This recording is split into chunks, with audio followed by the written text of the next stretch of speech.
내년은 올해보다 소위 펀더멘탈은 상당히 개선이 될 가능성이 높습니다. 지금 시장은 굉장히 장기간 지속이 될 수 있는 강세장의 어느 국면 아닌가 저는 그렇게 보고 있는데 내년만 놓고 보면 상당히 올해보다는 지루한 흐름이 아닐까. 최근 몇 년 동안 미국 시장이 좋았지만 주가가 떨어질 때 모든 패턴이 금리예요. 금년 1분기에 나타났던 조정은 AI 버블은 아니었고요. 금리였어요. 금년 초에 10년짜리 국채 금리가 4.1에서 4.8까지 튀고 그 과정에서 이제 주식이 조정을 받았습니다. 그렇게 본다 그러면은 뭐 시장이 조정을 받는다 그러면은 생각에는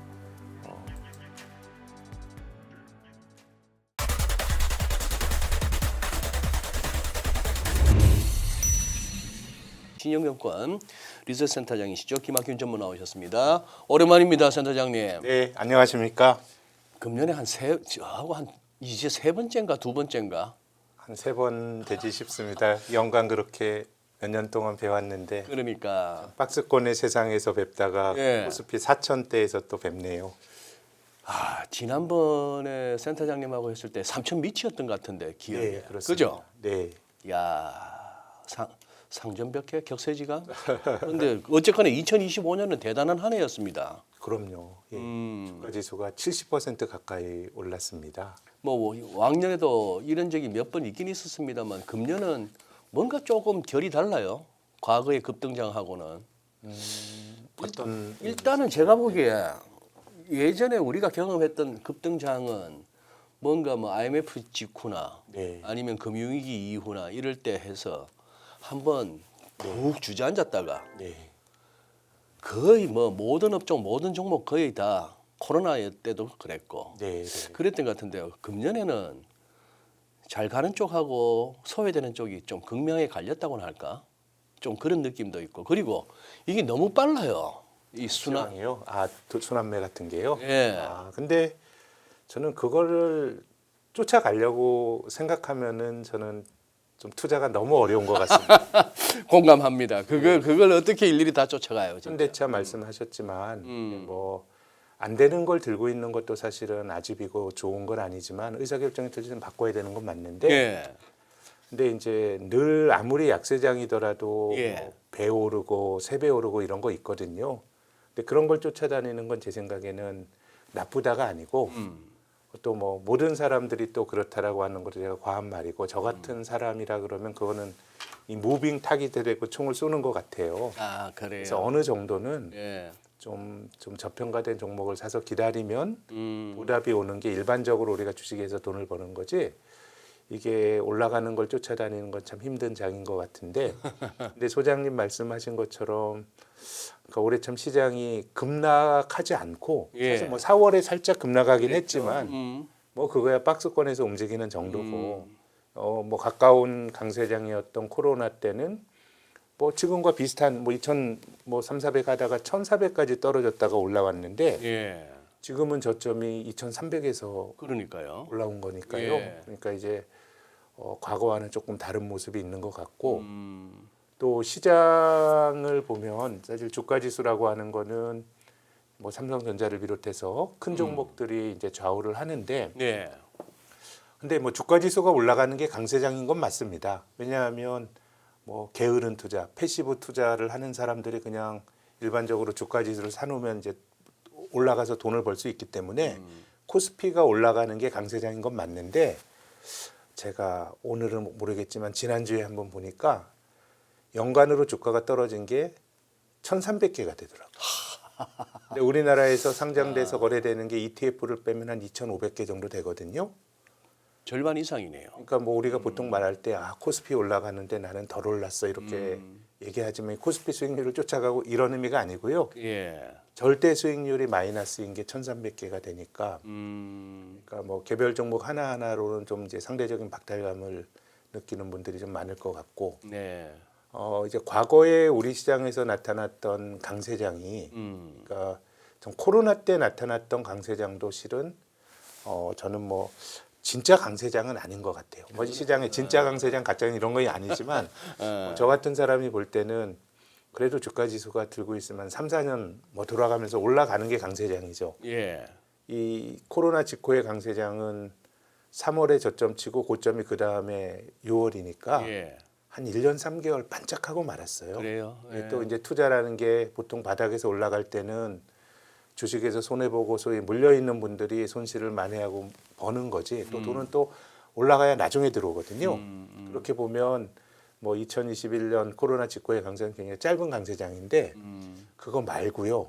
주가 지수가 몇 년 올라가는 강세장이 우리 증시 역사상 한 3번 정도 있었는데 그때는 경기가 굉장히 좋았어요. 첫 번째 강세장이 70년대 주가가 올라갈 때인데 그때가 이제 중동 건설 붐이 있어서 예. 70년대는 글로벌 경기는 굉장히 불황이었는데 한국은 좋았습니다. 경상수지가 한국이 만성적인 적자국이었는데 70년대 정말 우리가 제 아버지 세대쯤 되는 분들이 중동에서 정말 자기 몸을 팔아서 경상수지 흑자 기록할 정도로 최초에 좋았던 때고 80년대 후반 3조 호황 강세장 있을 때 한 주가가 한 4년 올라갔어요. 그리고 2003년부터 2007년까지 중국이 잘 나갈 때 한 5년 올라갔거든요. 예. 그래서 뭐 올해 한 해 오른 거기 때문에 앞으로 어떻게 될지 모르겠지만 과거의 경기가 굉장히 좋을 때는 사실 명확히 경기가 좋았거든요. 근데 이번에는 뭔가 경기에 대한 비관론 속에 또 객관적으로 보더라도 막 환율도 올라가고 뭐 성장률은 올해 한 1% 성장하면 역대 5번째로 낮은 성장률이거든요. 그러다 보니까 조금 이제 경기에 대한 비관론 속에 올라갔던 그런 한 해였던 것 같습니다.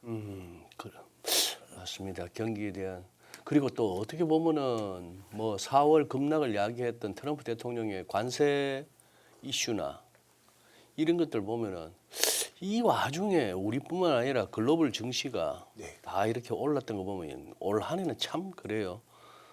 아마 작년 이맘때 쓰셨던 2025년 전망에 코스피 지수 앞에 사자는 거의 없었을 것 같은데 우리 여의도 증권가에서 네, 그죠? 없었죠. 네. 또 전망이란 게 그 당시 상황에 순치가 됩니다. 뭐 네. 굉장히 큰 뭐 언론사에서 늘 연말마다 이런 머니쇼 같은 거 하는데 네, 내년에 제일 좋은 거를 한국 주식 코스피로 했더라고요. 예, 근데 이제 뭐 참고는 뭐 하셔야 되는데 그럼 올해 70% 오르는 장에서 아마 한국 시장이 제일 좋을 거다라고 봤던 전망 기관은 없을 거예요. 그럴 겁니다. 아마 예. 작년엔 미국 주식이었겠죠. 미국이 좋았으니까. 예. 그러니까 전망이라는 행위는 다 이제 순치가 되는데 그런 점에서 내년도 저희들이 보는 시장의 그림을 말씀드리면 내년에 네. 내년은 올해보다 소위 펀더멘탈은 상당히 개선이 될 가능성이 높습니다. 금년보다는 내년이 펀더멘털 순환적으로 뭐 한 해 한 해 나을 놓고 보면 것이다. 경제 성장률도 올해 뭐 한 1% 정도 턱걸이 네. 1% 초반 정도 할 것 같은데 내년은 한 2% 정도 할 가능성이 높고요. 뭐 성장률 자체가 기저효과가 작동하는 거니까 올해 1% 성장이 역대 5번째로 낮은 성장이니까 내년에는 뭐 기저효과를 생각하더라도 상당히 뭐 성장률이 개선이 될 가능성이 높은 것 같고 기업 이익도 내년에 상장사 순이익이 이제 뭐 애널리스트의 전망이 늘 맞는 건 아니지만 한 30% 이상 굉장히 높은 확률로 늘어날 가능성이 높은 것 같습니다. 상장사 이익이 네, 뭐 단기 순이익이나 영업이익이나요. 이제 꽤 좋아지는데 그럼에도 불구하고 저는 지금 시장은 굉장히 장기간 지속이 될 수 있는 강세장이 어느 국면 아닌가 저는 그렇게 보고 있는데 내년만 놓고 보면 상당히 올해보다는 지루한 흐름이 아닐까. 그것은 결국 이제 주가가 가진 선행성입니다. 그러니까 네. 내년에 이익이 30% 오르는데 주가가 그렇게 왜 못 달려냐는 어떤 그런 생각을 하신다면 뒤집어서 올해 경기가 안 좋은데 주식이 많이 올랐잖아요. 그래요. 네, 네. 예. 작년에는 경기가 반등이었어요. 근데 작년에 코스피가 10% 밀렸죠. 올해 안 좋을 거를 선반영하는 측면들이 좀 있습니다. 그러면은 올해 뭐 코스피가 뭐 적당히 오른 게 아니고 적당히 오른 게 아니고 60, 70% 올랐다 그러면 예. 내년도에는 상당히 뭐 좀 올해 그 2분기 이후에 올라가는 시장의 어떤 감으로 보시면 조금 지루한 느낌을 받을 수 있을 것 같고요. 다만 이제 올해 주가 지수가 많이 오르고 오늘도 4,000포인트를 회복했습니다만은 뭐 코스피가 엄청난 버블은 아니에요. 지금 뭐 내년도 이익이 많이 늘어나서 내년 실적 기준으로 코스피 상장사들의 PER이 아직 뭐 10.6배 이 정도 됩니다.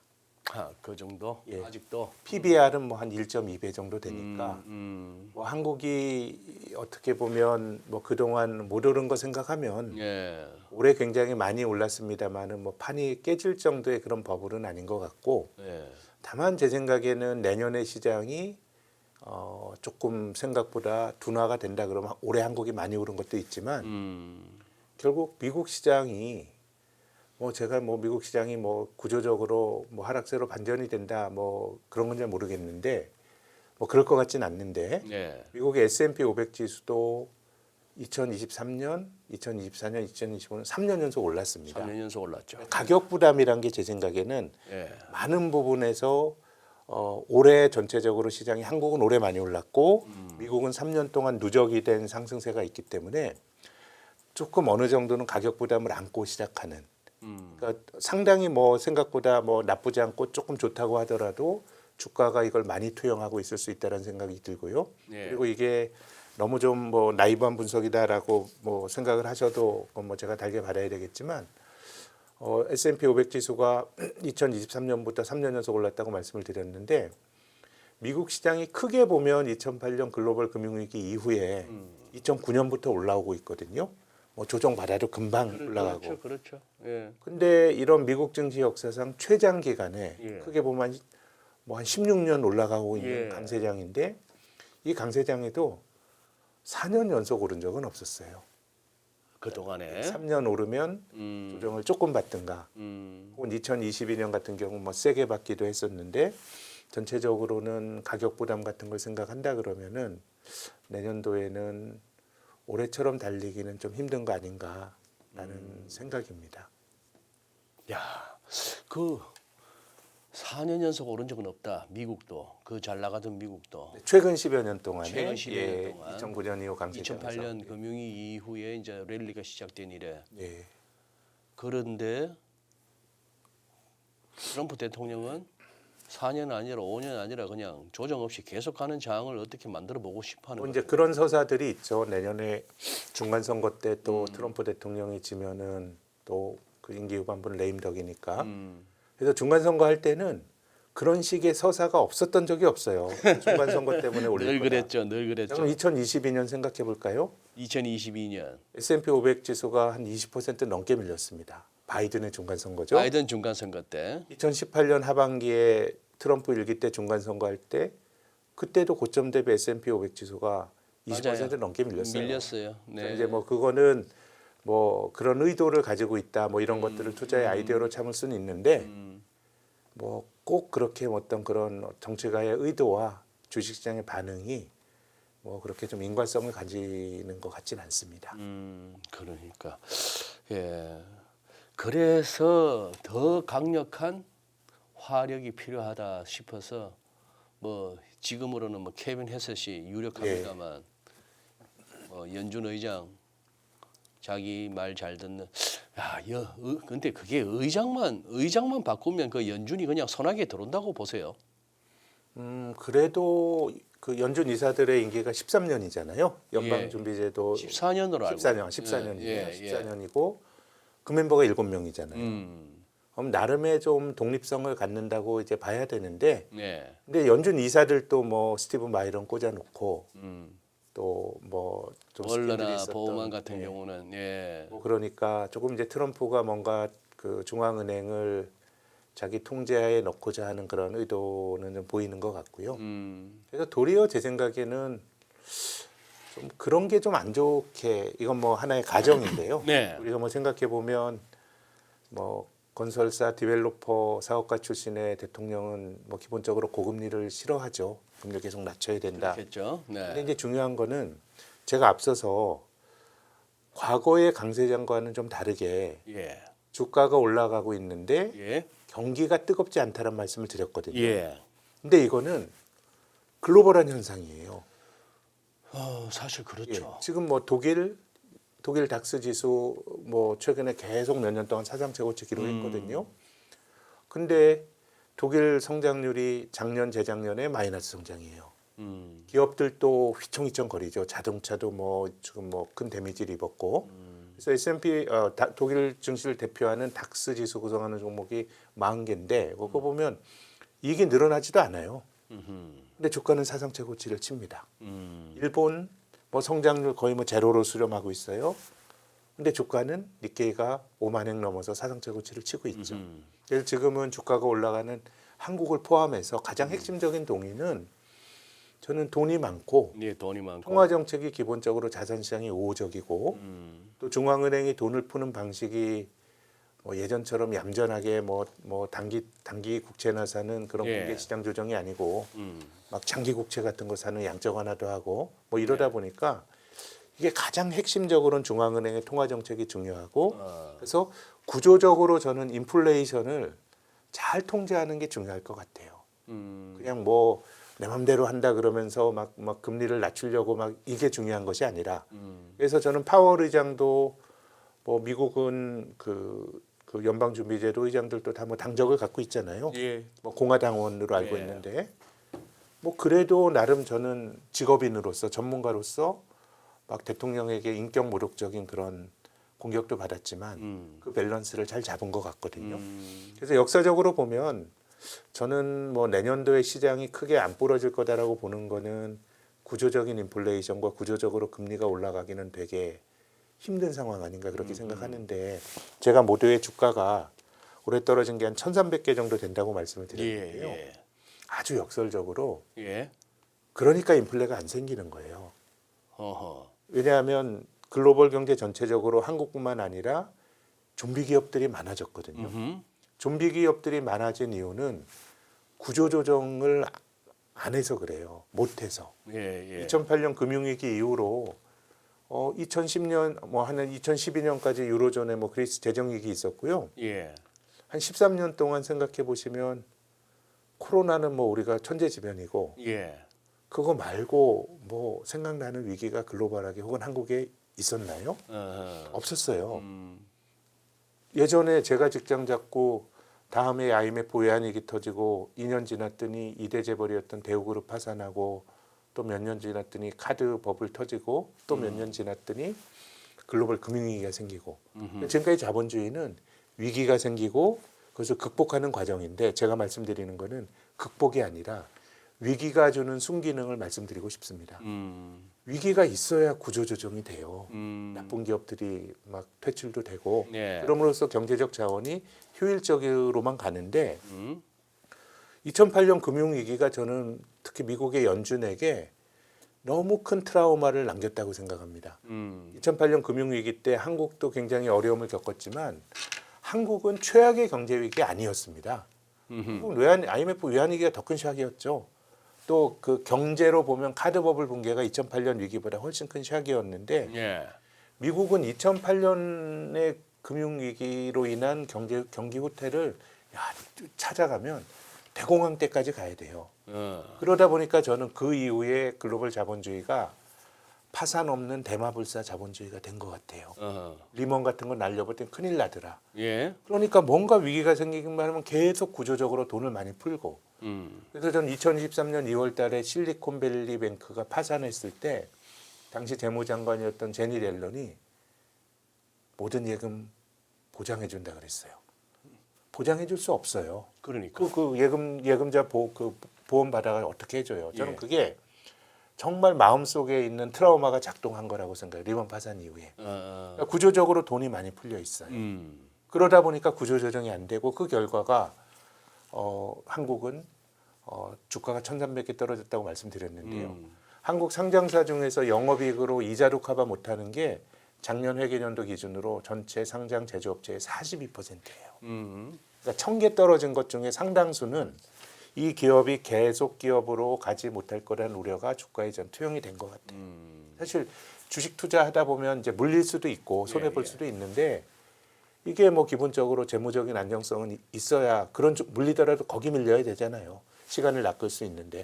근데 그런 한계 기업들이 굉장히 글로벌하게 많아졌습니다. 그렇기 때문에 저는 구조조정도 이미 실기했다고 생각해요. 예. 3, 4년에 한 번씩 부실을 털어내야 되는데 의도된 결과가 아닐지라도. 근데 저는 뒤집어서 말하면 중앙은행이 위기 관리자로서 너무 역할을 잘하다 보니까 시스템이 굉장히 좀비화된 것 같아요. 그러니까 돈을 풀어도 역설적으로 인플레가 안 생겨요. 그런 기업들이 돈을 잡아먹잖아요. 증식이 되는 게 아니고 돈이 잠겨요. 예. 근데 어쨌든 돈이 들어오니까 이 기업들은 망하지 않고 가죠. 증식 예. 못하지만. 그러니까 구조적으로 저는 글로벌 자본주의가 굉장히 좀비화된 거지. 역설적으로 인플레이션이 잘 안 생기고 중앙은행이 저금리를 유지하면서 돈을 풀 수 있는 환경이 만들어진 것 같아요. 그래서 주가 지수로 보면 지금이 경기보다는 훨씬 더 제가 독일도 말씀드렸지만 주가가 훨씬 더 자산 시장의 성과가 좋은 것 같아요. 돈이 예. 많으니까. 예. 근데 이제 중요한 거는 자산 시장 내에서는 퀄리티의 차별화가 극명하게 나타나요. 퀄리티의 차별화. 예컨대 뭐 좀비 기업이 있기 때문에 돈 금리를 못 올리고 유동성이 풍부한데 근데 그렇다고 그 유동성이 좀비로 가진 않는 거죠. 너무도 뭐 재무제표나 이런 걸 보면은 뭐 무너진 게 많으니까 괜찮은 대로 가는 거예요. 그래서 최근에 부동산 가격도 뭐 제가 부동산 전문가는 아닙니다만은 뭔가 괜찮은 쪽에서 풍선 효과가 계속 나타나는 게 주식시장에서도 나타나는 것 같고 그래서 구조적으로 제 생각에는 인플레이션이 생기기가 어려운데 근데 여기서 뭐 인플레이션이 생기는 거는 저는 중앙은행의 실기라고 봐요. 그냥 뭐 정치적 독립성도 없이 임명권자의 막 그 비위만 맞추다가 그게 바로 70년대 초반에 아서번스가 했던 겁니다. 그때 닉슨 대통령이 아서번스라는 사람을 연준 의장으로 앉혔죠. 근데 닉슨이 했던 게 되게 유사해요. 그때도 뭐 관세 10% 물리고요. 예. 막 그랬었어요. 그러니까 그런 사람들이 인플레이션 기대 심리를 대중들 잡는데 실패하고 어쨌든 관세를 물리고 보호무역이라는 게 물가를 자극하는 거거든요. 예. 그래서 저는 뭐 연준 의장이 해시질 가능성이 높은 쪽으로 뭐 가는 것 같은데 비둘기 파라 그래서 막 사실 뭐 해시시 비둘기인지 매가 될지 모르겠지만 버냉키어로 다 비둘기였어요. 본질적으로 통화 정책은 제니 델런이나 자산시장 친화적인 예. 돈을 풀면 그게 실물 경제로는 덜 가더라도 뭔가 자산시장을 통해서 풍선 효과를 일으켰던 게 지난 10년 동안 미국이 올라오고 일본이 올라오고 독일이 올라오고 그런 과정 같아요. 그렇기 때문에 이것이 뭐 내년 시장을 전망할 때 뭐 어떤 독립적인 아젠다가 되긴 어려운데 우리가 길게 봤을 때는 그래도 균형감을 가진 사람이 연준 의장이 훨씬 더 좋다고 생각합니다. 그래요.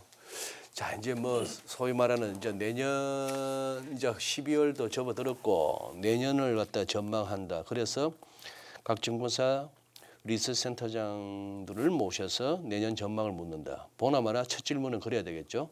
시행 정권에서는 내년에 우리 코스피와 코스닥 지수 전망이 어떻게 되겠습니까? 아무 의미 없죠. 아닙니다. 뭐 의미가 저희가 잘 못해서 못하는데 예.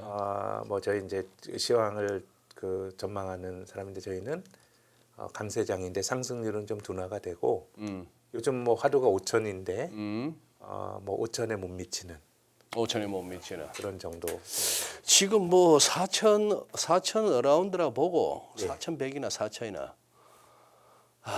1년에 20%가 어디요? 이거 굉장히 60%, 큰 60. 장이에요. 예, 그러면 올해가 예외죠. 얼추 위로는 4,800, 뭐 밑으로는 3,000. 이제 뭐 3,000 밑으로 가겠습니까? 3,000에서 4,800 했다 치고 넘어갈게요. 넘어가고. 예. 자, 3천보다 훨씬 내가 높은데. 네. 그래요. 김학균 센터장님을 모시고 빤한 질문하기는 싫고 우리 무슨 뭐 보니까 우리 작가님이 또 김학균 센터장님하고 편하게 이제 대담을 하라고 디테일하게는 안 적어주셨는데 그냥 우리 시청자분들이 궁금해하실 만한 거 꼭 근거를 갖다가 디테일하게 안 되셔도 됩니다. 그냥 김학균 센터장님의 감을 듣고 싶어요.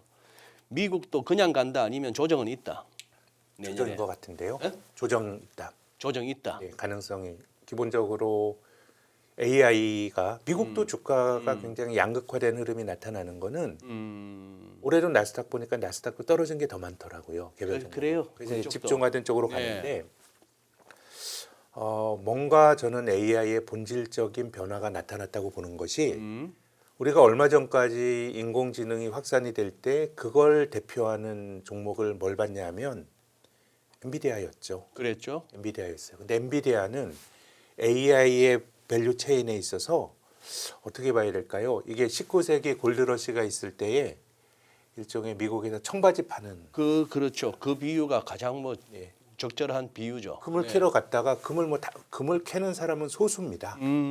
중간에 뭐 서부에 가지를 못하고 중간에 네. 죽은 사람도 있고 금 못 캔 사람은 부지기수인데 뭐 거기서 뭐 술 팔든가 청바지 파는 사람 벌었는데 근데 지금 조금 변화가 있는데 이제 가장 앞단에 있는 최근에 오픈 AI 같은 경우는 야 저렇게 돈을 많이 써가지고 되겠었는데 근데 대체적인 생각이 지금은 안 된다는 아니에요. 뭐안 된다라고 해도 그게 뭐 확신을 갖고 이건 안 돼. 뭐 마이클 버리처럼 이런 그 숏을 적극적으로 치는 사람은 확신이겠지만 근데 대체로 뭔가 거기를 갸우뚱 하는데 이게 저는 합리적이라고 생각해요. 왜 그러냐면요.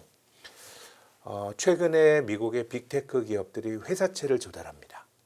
이게 뭐 나쁜 건 아니에요. 사업하는데 이 사업이 잘 될 것 같다 그러면 괜히 뭐 주식을 발행해가지고 주주들과 그 부를 계속 나누는 것보다 그냥 타인 자본 조달해서 몇 년 잘 될 때 벌어서 갚아내는 게 기존 주주 입장에선 좋은데 제가 말씀드린 건 뭐냐면 최근 7, 8년 동안의 미국의 자본주의는 뭔가 투입 자본을 줄이는 자본주의였어요. 그래서 워렌 버핏은 항공주 같은 거 안 좋아합니다. 워렌 버핏은 반도체 주식도 안 좋아할 거예요. 왜냐하면 돈을 벌면 그걸 가지고 뭐 좀 쌓아놓고 주주에 배당 주고 이런 게 좋지 끊임없이 계속 투자를 하고 자본을 키우면 돈을 더 많이 벌어야 되잖아요. 예. 근데 미국의 지난 한 7, 8년 동안의 미국의 상장사들의 자본 정책은 자본을 줄이는 거였어요. 애플이 자기 자본이 애플이 9월 결산 법인인데 2017년부터 지난 9월까지 60%가 줄어들었어요. 자기 자본이 준다는 걸 너무 회계 말씀드려서 죄송한데 기업이 당기 순이익 이익을 내잖아요. 애플도 뭐 좋은 기업이니까 돈을 삼성전자 몇 배를 벌죠. 이 번 거에서 주주들에게 주주환원으로 나눠준 걸 제외하면 이걸 유보라 그러죠. 그럼 자기 자본이 이익 내는 기업은 차곡차곡 늘어나는 게 일반적 모습이고 네. 한국에서 자기 자본이 줄어드는 기업은 코스닥에 있는 부실 회사들이 적자를 보면 쌓아놓은 자기 자본을 회계적으로 까먹게 돼요. 근데 애플은 천문학적인 흑자를 내는 기업인데 자기 자본을 줄여왔어요. 구조적으로. 줄여왔다. 어떻게 줄이느냐. 당기 순이익보다 주주들에게 주주환원을 더 많이 하면 돼요. 당기 순이익보다 네, 그의 번 것 거보다 이상으로. 더 많이 해주면 돼요. 그래서 애플은 자기 자본이 줄어드는데요. 애플의 ROE, 자기 자본 이익률이요. 160%입니다. 그거야 돈은 어차피 버는 네. 여기 분자는 예, 굉장히 잘 버는 분모를 분자는 잘 줄여서 되는데 그래요. 분모를 줄여야 되니까 네. 심지어는 ROE는 엄청나게 스타벅스나 도미노 피자 같은 경우는 ROE가 계산이 안 됩니다. 왜냐하면 자기 자본이 마이너스라서 아하. 뭐가 많아서 무한대예요. 그러니까 애플은 그동안 돈을 벌어놓은 자기 자본을 헐어서 당기 순이익보다 쌓아놓은 것들을 뭐 주로 자사주 매입을 통해서 헐면서 조석에 자기 자본이 남아 있는데 뭐 스타벅스나 도미노 피자나 맥도날드나 이런 회사는 아예 빚까지 내서 네. 주주들에게 주주환을 했던 거예요. 빚까지 내서 그렇게 보면 그 애플 같은 경우는 자기 자본을 줄이니까 총 자본이 네. 남들에게 차입해서 하는 그 타인 자본과 자기 자본이 줄어드는 형태고 스타벅스 같은 경우는 자기 자본을 줄이기 때문에 ROE는 높아지는데 그렇지만은 그만큼 부채를 지기 때문에 예. 총 자본이 늘어나진 않아요. 예. 그런데 메타도 자기 그 자사주 매입을 많이 했던 회사인데요. 예. 10월 말에 300억 불 회사채를 발행했어요. 음. 우리 돈 30조 되는 돈입니다. 막대한 돈인데 자 생각해 보겠습니다. 음. 부채가 늘어요. 근데 스타벅스라든가 도미노 피자는 늘어난 부채로 자사주를 사요. 자사주 소각을 하게 되면 부채 늘고 자기 자본 주니까 투하 자본은 그대로예요. 애플은 빚은 안 지고 자사주를 소각을 하니까 총 자본이 투하 자본이 줄어들어요. 그러니까 미국은 지금까지 극강의 효율을 추구하는 자기 자본의 어떤 자본 효율성을 높였던 건데 이제 이거는 커가는 걸로 가는 거예요. 커가는 거. 투하 자본이 커지는 거예요. 당연히 30조 회사채를 발행했는데 자사주는 이제 잘 못 사겠죠. 지금 뭐 이자율이 좀 낮지도 않은데. 예, 예. 그래서 이제 커가게 됐을 때 이제 투자자들이 가지는 건 뭐냐면 투하 자본이 많아지니까 얘네가 앞으로 얼마나 벌어야 될까를 고민하는 거예요. 그렇기 때문에 이제 앞단에서는 이제 엔비디아에서부터 그쪽으로 메타라든가 오픈 AI라든가 이런 쪽이 얼마나 돈을 벌 거냐로 가는 거예요. 근데 지금 상황에서는 뭐 마이클 버리류의 이런 확신을 가진 확신범을 제외하면 이게 엄청난 버블이다 뭐 이런 거라기보다는 벌 수 있을까라는 의심하는 단계인데 조금 이제 저는 난이도가 상당히 높아진 것 같습니다. 그래서 지금은 엔비디아가 아니고 오히려 뭐 그 알파벳이라든가 메타라든가 이런 것들이 얼마나 낙관적으로 가느냐가 되게 중요하고요. 예. 그래서 엔비디아가 11월 달에 3분기 실적을 발표하면서 예. 뭐 내년까지 거의 완판입니다 얘기했잖아요. 그렇게 될 것 같아요. 근데 지금 주가가 180불 정도 하는데 엔비디아가 1월 결산 법인이거든요. 네. 내년 1월 거의 뭐 다 끝나간 내년 1월에 엔비디아 EPS가 4달러대 중반입니다. 근데 2027년 1월 다음 해에 1월에 EPS 전망치는 한 7달러 중반이 돼요. 이게 왕창 늘죠? 예. 근데 그거는 새로운 게 아니에요. 완판이라면서요. 하이닉스나 삼성전자 다 마찬가지예요. 지금은 이제 그게 밸류에이션이 반영이 되고 있어요. 그러면 후년에 7불 벌겠다. 지금 4불이라 그러면은 PER이 한 45배 되고요. 7불이라 그러면 PER이 한 25배 정도로 줄어들죠. 자, 근데 25배도 싼 게 아니죠. 25배에서 주식 사는 사람은 이게 계속해서 30-40% 늘어날 거다라고 생각을 하는 거예요. 그래서 제 생각에 지금 AI는 내년의 실적을 보고 하는 게임이 아닌 것 같아요.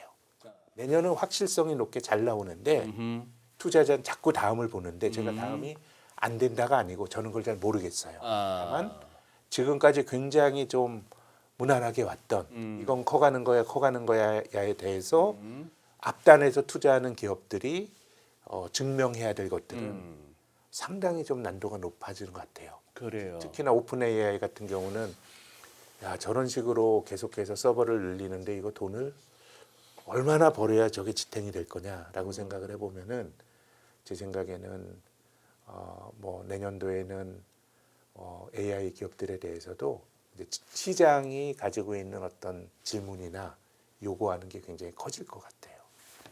오픈 AI는 저는 이거 뭐 페달을 밟는 걸 갖다가 멈추면 안 되는 자전거 같은 이미지가 떠오르고 조금 심하게 얘기하면 약간 폰지의 냄새도 납니다. 뭐 그런데 오케이.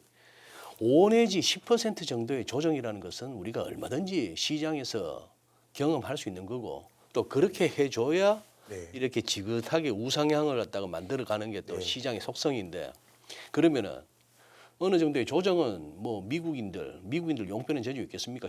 11월 같은 장은 언제든지 나올 수가 있는데 20% 이상의 조금 뭐랄까요 깊은 조정은 조정. 가능성을 보시나요? 최근에 20%의 조정이 언제 있었냐면요. 금년 1분기에 있었어요. 먼 미래가 아니고 나스닥이 26% 밀렸어요. 그때 그 4월 달까지 예. 상호관세 부과하고 그렇게 밀릴 수도 있어요. 있어. 예, 그런 것도 극복을 했잖아요. 그러니까 우리가 야 미국이 불패인데 그런 조정이 언제 있었어? 이게 한 8-9개월 정도 그 정도는 오케이. 있었기 때문에 그렇게 생각할 것 같으면 그 그런 또한, 것들은 있을 수 있어요. 얼마든지 깊은 조정, 얕은 조정과 깊은 조정의 문제고. 사실 뭐 최근에 경험한 거는 우리가 뭐 주가는 하루만 빠져도 불안하기 때문에 네. 그때 보면 늘 조증과 울증을 왔다 갔다 하는 건데 보면 최근에 시장은 굉장히 세죠. 미국이나 세죠. 한국이나 뭐 그 맞아요. 정도는 예. 뭐 주식이란 게 맨날 올 수는 없는 게 굉장히 강한 기조인데 어, 뭐 그런 정도의 조정은 언제든지 나올 수 있는데 이제 그런 트리거가 어쨌든 뭐 AI에 대한 난도가 좀 높아졌다라는 게 있을 수 있을 테고 또 한 가지는 사실 금년 1분기에 나타났던 조정은 AI 버블은 아니었고요. 금리였어요. 작년 9월부터 연준이 금리를 낮추지 않았습니까? 작년 9월에 50bp 낮추는 빅스텝하고 10월에 25bp, 12월에 25bp 낮췄는데 보통 중앙은행이 금리를 올리거나 내리거나 할 때는 좀 연속성 갖고 하지 않습니까? 근데 1월에 안 낮췄죠. 그때 이제 트럼프가 들어와서 이 관세를 물린다고 하니까 인플레 기대 심리도 높아졌고 또 관세 물리기 전에 미리 좀 하자라 그래서 가수요도 있어서 경기가 별로 안 나빴어요. 그러다 보니까 결국 연준이 인플레를 생각하면서 금리를 못 낮추니까 뭐 그때 금년 초에 10년짜리 국채 금리가 4.1에서 4.8까지 튀고 그 과정에서 이제 주식이 조정을 받았습니다.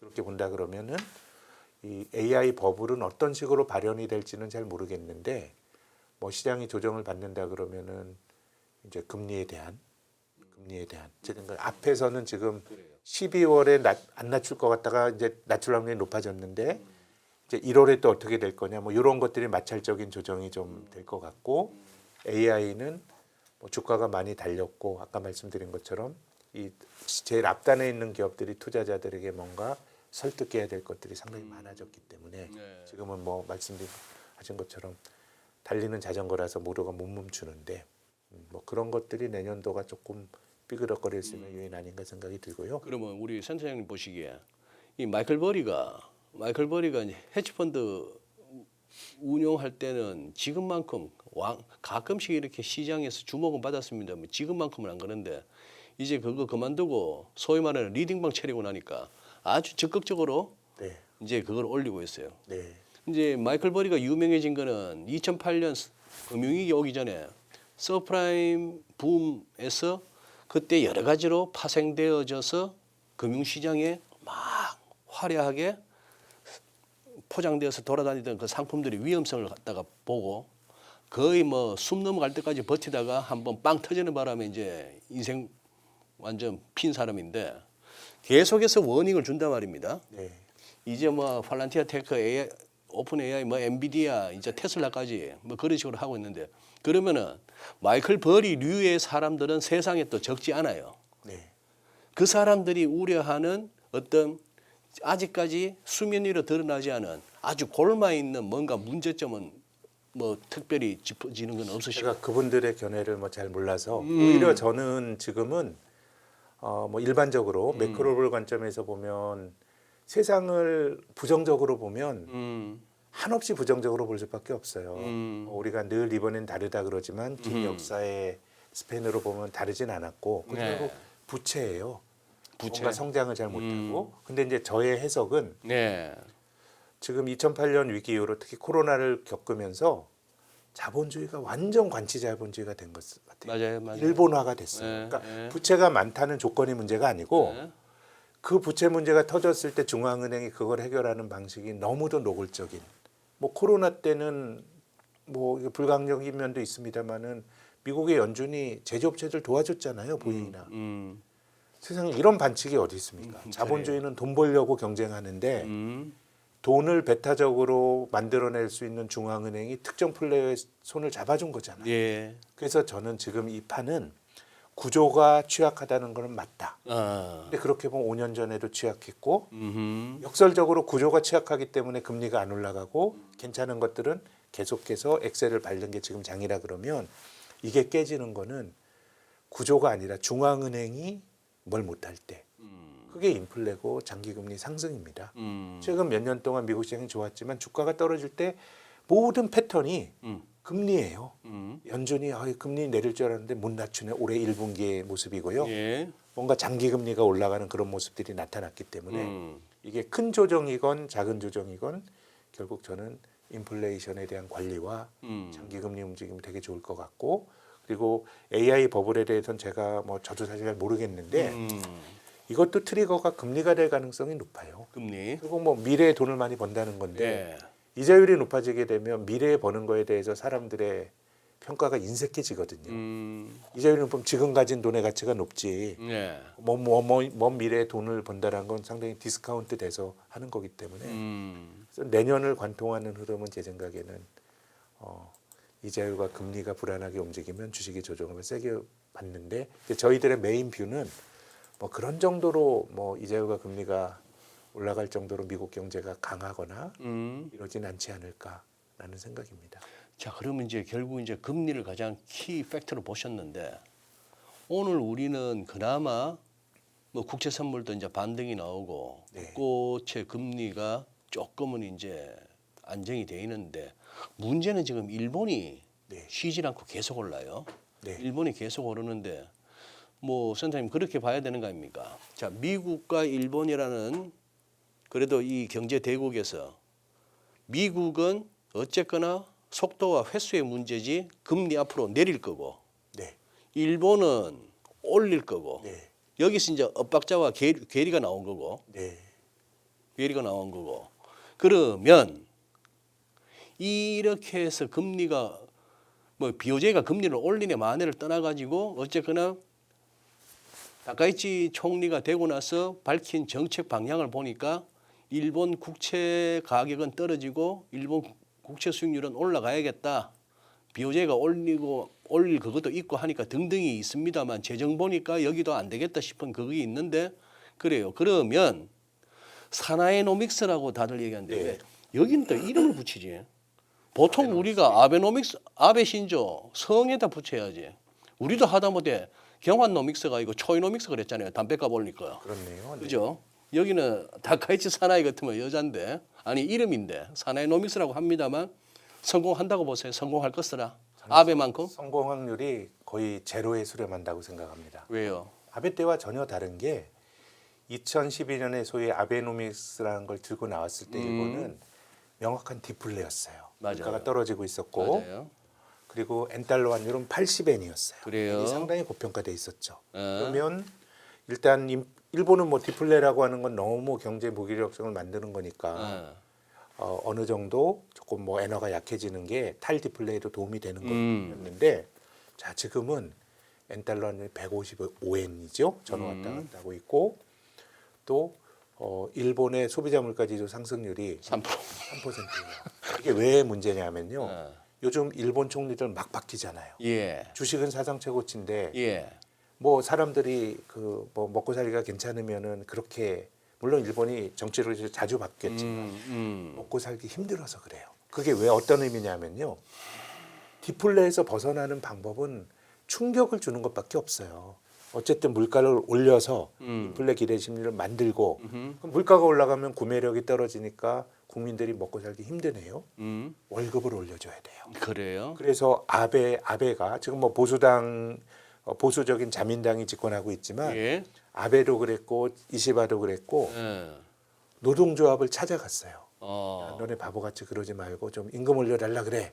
그리고 한국의 그 한국 경제인 연합회 격인 게이랄렌 가서 임금 올려줘라 너네 막 그랬어요. 그래서 도요타도 그렇고 일본 기업들이 상당히 임금이 올라갔어요. 물가 올라가고 임금 올라가고 하는 게 결국 디플레에서 벗어나는 가장 핵심적인 다이내믹스거든요. 자, 근데 일본 국민들 중에서 10%씩 임금을 못 올려 받는 사람들이 존재합니다. 연금으로 먹고 사는 은퇴자예요. 그래요? 은퇴자는 기본적으로 예금 생활자랑 똑같아요. 예. 일본도 뭐 이 연금이 물가에 연동된다고 하지만 10% 이렇게 올라가지 못하고 생활 물가보다 지표 물가 잘 못 올라가요. 전 일본의 정권이 많이 바뀌는 가장 본질적인 이유는 인구의 다수를 차지하고 있는 고령자들의 이해관계에 반하는 정책이에요. 인플레이션은. 또 금리가 또 많이 올라가는 것도 GDP의 250% 정부 부채를 가지고 있는 재정에도 부담이 많이 돼요. 그래서 아까 말씀드렸지만 물가 상승률이 마이너스인 디플레와 엔달러 환율 80엔대에 출범했던 아베와 지금 소비자 물가 지수 3%와 엔달러 환율 150엔대 했던 이 정치인의 정책이 아베처럼 가기 힘들 거라고 봐요. 그래서 말씀드린 김에 환율을 말씀드리고 싶은데요. 저는 엔화가 강해질 가능성이 있고 원화도 같이 따라서 강해질 가능성이 높다고 봅니다. 원화도 따라서. 지금 이미 위안화는 약간 위안화는 절상 기조예요. 뭐 완연하게. 근데 한국이 어떻게 보면 위안과 여론까지 같이 움직였어요. 근데 그 이후로는 엔과 같이 움직이죠. 그래서 특정한 나라의 커런시가 어떻게 보면 이제 동북아의 중심 통화는 위안화와 엔이거든요. 예. 어떨 때는 엔과 같이 움직이고 어떨 때는 위안화 같이 움직이는데 일단 네. 위안화부터 말씀드리고 엔을 말씀드리면 위안화가 강세를 나타내고 있다는 건 저는 굉장히 좋은 사인이라고 봐요. 글로벌 경제에 있어서. 10월 뭐 트럼프가 어떻게 할지 우리가 잘 모르지만 10월 에이펙 이후로 트럼프 대통령이 뭐 관세라든가 이런 도발을 조금 덜하는 느낌 받지 않으세요? 예, 예. 중국과 한 1년 했죠. 예. 1년 유예했고 공급망을 막 미국으로 끌어들인다고 했는데 뭐 그 본질이 바뀌진 않았지만 뭐 저는 하나의 상징적인 게 뭐 그 그 원자력 잠수함인가요? 이거 미국에서 건조한 줄 알았더니 한국에서 하는 것처럼 미국도 너무 이게 공급망을 자기들로 재편하는 데 있어서의 코스트나 사람이 부족하고 이런 것들이 존재하는 것 같아요. 이제 현실적인 그게 이제 다가오는 거죠. 그럼요. 우리나라 빅살 잡아서 약속은 받아냈는데 사람이 없죠. 그런 우리 거죠. LG 에너지 솔루션 노동자나 예, 현대차 예, 노동자들이 9월 달에 그 봉변 당한 것도 음, 누가 그 뭐 이스타 비자 받아서 가고 싶었겠어요. 사람도 없고 하다 보니까 한 그러니까. 거잖아요. 지으라 그러고. 음, 그래서 저는 중국 입장에서 생각을 해보면 트럼프가 그렇게 관세를 물리는 건 무료하다고 생각할 수 있겠지만 객관적으로 미국은 중국에게 많이 미치고 있잖아요. 대중 예. 무역 적자가 줄어들었지만 예. 중국은 벌고 있잖아요. 그럼 중국이 거기서 더 벌려고 하는 건 맞지는 않고요. 이 밸런스를 잡아내는 거는 이 그 중국이 미국 물건을 많이 사줘야 돼요. 근데 1기 트럼프 행정부 때 미중 무역 협상도 2020년 1월에 있었어요. 위안화 좀 절상시키고 너네들 미국이 요구하는 게 늘 내수부양이거든요. 내수부양은 가로치고 우리 물건 사줘요. 그래서 뭐 곡물도 많이 사기로 하고 1차 무역 협상이 그렇게 2020년 1월에 타결이 됐는데 코로나가 다음 달에 생기면서 안 됐어요. 그래서 전 지금 물밑에서 벌어지고 있는 거는 이 불균형을 완화시키는 거는 중국도 위안화를 절상시키면서 뭔가 미국 물건 좀 사주고 하는 게 좋고 또 중국 입장에서 저는 달러 대비 위안화 절상의 리스크가 좀 적다고 생각하는 거는 대미 무역 수지 흑자는 많이 줄었지만 전체 무역 수지 흑자는 또 별로 타격을 안 받았어요. 네. 중국 수출이 다변화됐기 때문에 예. 달러 대비 위안화가 강하더라도 어느 정도 버틸 수가 있습니다. 그래서 저는 뭐 지난번에 뵀을 때 제가 우리 증시가 강세장으로 갈 수 있다라고 봤던 논거 중에 하나가 원화가 장기적으로 절상되는 가능성을 봤는데 뵙고 나서 사실 환율이 떨어지다가 한 동백원이 올라 버렸어요. 그래요, 맞아요. 지금은 다르지만 예. 의견은 전 장기적으로 원달러는 많이 떨어질 수 있을 거라 생각합니다. 일단 위안이 이미 길을 열어주고 있고요. 또 엔이 그렇게 약할 때면 지금 뭐 우리나라 원달러 환율이 올라가 걱정이 많죠. 6개월 보면요, 최근에 엔이 7% 절하됐어요. 맞아요. 한국이 한 4% 절하됐죠. 그럼 엔이 절하가 될 때 한국도 어느 정도 따라가야 이게 수출 경쟁력도 유지가 되는 거기 때문에 역내 중심 통화에 수렴할 수 있어요. 그렇기 때문에 저는 엔이 앞서 말씀드린 논거로 지금 할 수 있는 그 정책이 매우 모순적이기 때문에 엔화 가치가 상당히 저는 강해지면 원도 강해질 것 같고 다만 이제 환율을 보면서 그런 걱정을 할 수 있습니다. 뭐 어쨌든 원화가 약해지는 거 우리가 늘 걱정해야 되는데요. 한국 경제가 좀 속된 말로 이제 폭망의 길에 접어들었으니까 원달러 환율이 올라가는 거야라는 의견이 있어요. 우리 경제가 뭐 활력이 뭐 떨어진 건 맞는데 대만의 타이완 달러가 원화가 4% 초반 절하되는 동안 미국 달러에 대해서 3.6% 절하됐어요. 비슷하잖아요. 네, 네. 근데 대만의 올해 성장률이 5% 중반할 것 같아요. GDP 성장률이. 어허. 대만의 GDP 대비 경상수지 흑자가 12%가 넘어요. 외환 보유액, GDP 절대 규모는 한국이 크지 않습니까? 근데 우리가 뭐 외환 보유액이 부족하다라고 하는 논거가 대만이 우리보다 많은데 우리 외환 보유액이 4천억 불 넘는데 대만은 6천억 불이에요. 예. 근데 그런 동안 왜 약한가요? 한국과 비슷하게 경제 폭망론은 설명이 안 돼요. 그냥 다른 요인으로 동북아 통화가 뭐 한국 경제에 대해서 여러 가지 걱정을 갖는 건 저는 좀 맞다고 보는데 예. 그게 폭망론의 논거로 그 해석돼서는 안 된다는 게 저의 생각이고요. 그래서 이미 위안화의 방향이 바뀌었고 또 미국도 뭐 관세를 물려서 하는 건 코스트가 큰데 이게 관세를 통해서 무역수지 흑자를 개선하려고 했던 사례를 쫓아가 보면 거의 대공황 때로 가야 돼요. 닉슨 때도 한 10% 절하했던 거는 실은 관세를 통해서 뭘 해보겠다라는 것보다 네. 달러 약세를 위한 밑밥이었어요. 어허. 그때 미국이 고정환율제에서 기축통화가 되면서 달러 35불 갖다 주면 금 이론스로 바꿔줬잖아요. 예. 근데 닉슨이 그거를 깨버린 거 아니에요? 예. 달러 약세를 용인하기 위해서 받아내기 위해서 10% 관세 잠깐 물린 거거든요. 자 그러면 관세를 통해서 대외 불균형을 완화시키려고 했던 사례는 뭐 대공황 때까지 가야 되는 거고 마음 먹고 했던 건, 근데 환율을 통해서 했던 거는 뭐 얼마나 많습니까? 80년대 플라자 합의 그랬고, 그렇죠. 제가 말씀드렸던 예, 70년대 초도 그냥 미국이 아주 폭력적으로 그냥 달러의 금태환을 닉슨이 중단하면서 동맹국들 엿먹인 거죠. 금의 연동이 되는 달러를 그 비축 통화로 가지고 있었는데 달러 가치가 약해지니까 그냥 그런 거고. 예. 2000년대 초에도 한 6, 7년 달러 강세가 약세가 나타났는데 그때도 뭐 그때는 이제 소위 신자유주의 시대였기 때문에 플라자 합의처럼 뭐 노골적으로 뭐 달러 그 약세를 유도하지 못했지만 그때 미국이 중국에게 계속했던 게 니네 왜 위안화 절상 안 하니 그런 거였어요. 그래서 달러가 지난 10년 동안 강했습니다. 그 달러 인덱스 기준으로는 올해 1월 고점을 치고 둔화가 되고 있고 동북아 통화만 지금 달러에 대해서 약한데 저는 크게 보면은 이게 주식시장이 한 몇 년 좀 좋을 수 있는 이게 뭐 환율만 가지고 그래 이렇게 보실 수도 있지만 달러 가치가 약해진다라고 하는 거는 미국 밖의 금융 환경을 상당히 좀 이징시키는 효과가 있거든요. 완화적으로. 예, 예. 이제 뭐 대만 달러 엔화를 이제 말씀하셨지만 그래요. 이제 약간의 또 이제 환율에 착시 현상이 있는 게 엔원 환율을 볼 것 같으면은 우리가 뭐 100엔당 1,000원 위에서 놓을 때가 더 많았는데 지금도 이제 930원, 940원 하다가 이제 950원이 열리느냐 마느냐가 단기적으로 좀 크리티컬해 보이는데 뭐 유로나 뭐나 다 비싸졌죠. 위안하고 뭐고. 그렇게 보면 원화가 약세인 거는 분명한데 상대적으로.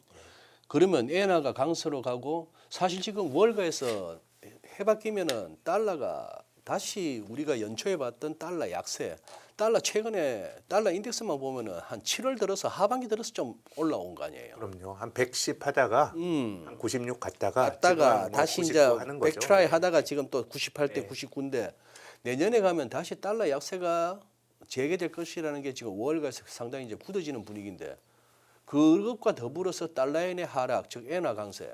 그러면 여기서 센터장님 뭐 짧게 한번 가보시죠. 그렇다고 엔캐리 트레이드 청산이라고 하는 그 무시무시한 단어 저는 그게 실체가 모호한 것 같아요. 실체가 모호하다. 그리고 이미 일본의 장기 금리가 소장님 얘기하셨던 것처럼 올라갔잖아요. 예. 그럼 이미 뭐 캐리 트레이드 한 사람들은 청산이 진행되고 있겠죠. 기준 금리의 문제가 아니고. 예. 그래서 저는 그거는 뭐 그렇게 큰 뭐 무게에 있는 악재로 생각하지 않습니다. 그러면 그거는요. 혹시라도 미국이나 일본이 좀 조정을 받더라도 증시가 네. 우리 한국 코스피는 그래도 버티긴 어렵지만 상대적으로 아웃퍼폼 할 것 같아요. 그렇게. 왜냐하면 지금 한국은 지배구조 개선이 있다라고 하는 그런 강력한 비가역적인 힘이 존재하거든요. 그래서 저는 환율도 이제 서학개미들이 많이 투자하고 있는데 뭐 가계자산을 뭐 미국 주식으로 다변화시키는 건 전 좋다고 보는데 네. 올해처럼 이렇게 이런 쏠림이 아, 완화될 거라고 봐요. 그래요. 이미 뭐 올해 성과가 미국보다 한국이 좋지 않습니까? 그러면은 딱 일주일 전에 금요일 날 네.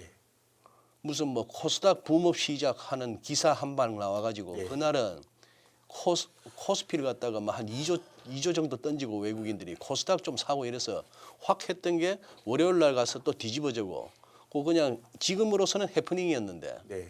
코스닥과 코스피가 따로 가든지 아니면은 우리가 잠깐 맛만 봤던 이러다가 코스닥이 코스피를 한번 또 확 한번 제끼고 아웃퍼폼 할 가능성 그 시나리오는 어느 쪽으로 네, 좀 종목 하나하나 보면 자신이 없네요. 종목 예, 아까 아니, 말씀드린 종목보다도 이제 코스피와 코스닥 코스닥. 그러니까 이제 그 코스피는 삼성전자 많이 의존하고 코스닥은 특정 종목에 대한 의존도가 상대적으로 낮아서 그렇죠. 개별 종목들의 시장인데 예. 제가 앞서서 영업이익으로 이자도 커버 못하는 종목이 한 1,000개 정도 될 수 있다.